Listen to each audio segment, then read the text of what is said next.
Good news para sa gustong magkaroon ng cool na t-shirt na ito. Naming pamimigay ng libre sa unang 5 caller na makapagbibigay ng tamang sagot sa aming tanong. Sino ang inambush at himalang nakaligtas sa masasamang loob dahil sa alitan sa negosyo? A. Amilo, B. Cindy, C. Rorains at D. Marina.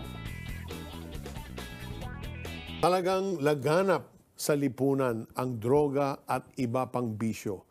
Rorains came from a good home, a Christian family, but he grew up to be a wild and wayward boy.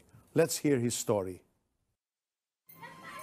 Nung grade 1 ako, na-bully ako. So nanaksak ako ng lapis sa likod. Lumaki man sa isang Kristiyanong pamilya si Rorains, kabaliktaran naman nito ang ipinamuhay niya. Ako yung tipong nasusunod sa loob ng bahay. Pag hindi nasunod ng mga kapatid ko yung gusto ko, nananakit tayo. Seaman ang tatay ni Rorains kaya patuloy ang paghahari-harian niya sa tuwing wala ito.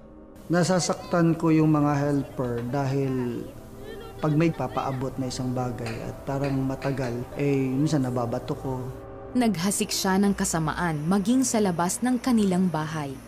So para maiwasan ko yung exam, napakain ko sila ng tapos soft drinks, busog kami. Pupunta kami sa isang classroom, doon kami magdudumi. Kinabukasan talagang walang klase kasi nga babaho talaga. May teacher ako na nahuli ako sa loob ng classroom na kumakain ng mais.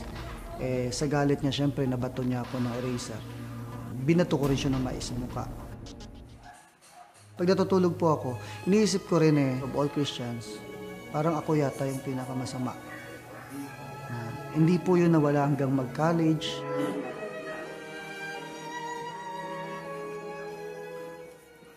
Umanib sa isang frat at di kalaunan ay naging presidente nito si Rorains.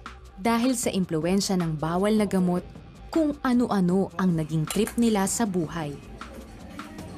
May nagdadrive. Ako naman yung taga-baril ng airsoft. Binabaril namin yun yung mga nag-abang. Pag sinabi kong kailangan natin pera, so kailangan talaga mag-hold up. Sa kanyang pag-aaral, nakilala niya ang isang babae na bumihag ng kanyang puso. Sa ilang taon ng kanyang panliligaw dito, tinalikuran niya ang kanyang mga bisyo at pilit nagpakatino sa harapan nito. Ang di alam ng babae, ito ay huwad na pagbabago. Akala niya, talagang wala na akong bisyo. Pero sumusundot-sundot pa rin, hindi lang ako nagpapahuli. Hanggang nga po na mag-asawa na kami, gumagamit pa rin ako ng shampoo. Ang salita ng Diyos na natanim sa kanya bata pa lamang ay unti-unting sumibol matapos siyang bisitahin sa bahay ng isang kakilala. Hindi niya sinukuan si Rorains sa pagbabahagi ng mabuting balita. Parang nagsawa na ba ako sa tago. Sabi ko, Lord, kung talagang niligtas mo ako, at talagang totoo na nagbabago ka ng buhay, dapat po, wala na itong bisyo sa akin. 4 weeks ng Bible study, lumuhod ako at talagang naintindihan ko yung salvation. Sabi ko, lost pala ako.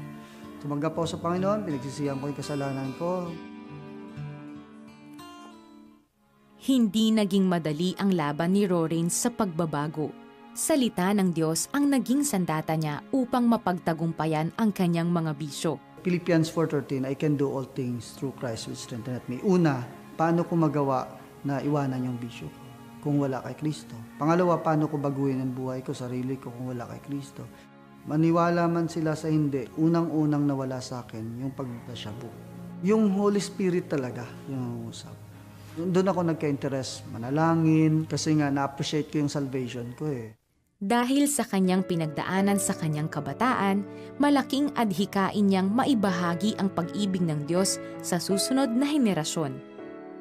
Dinadala ko sa basketball para mapalayo sa bisyo. Tinikwento ko yung buhay ko sa kanila na pwede pala maging ganun tapos baguhin ng Panginoon. Ngayon, isa na rin siyang mapagmahal na padre de pamilya sa kanyang pamilya. Ang totohanang pagsuko ni Rorains ng kanyang buhay sa Panginoong Hesus ay nagbunga ng magandang bagay, di lamang para sa kanya, ngunit maging ng mga tao sa paligid niya. Ang Panginoon, very merciful, kasi kung hindi siya merciful ang Diyos, hindi na ako naligtas. At ang Panginoon talaga may kapangyarihan magbago.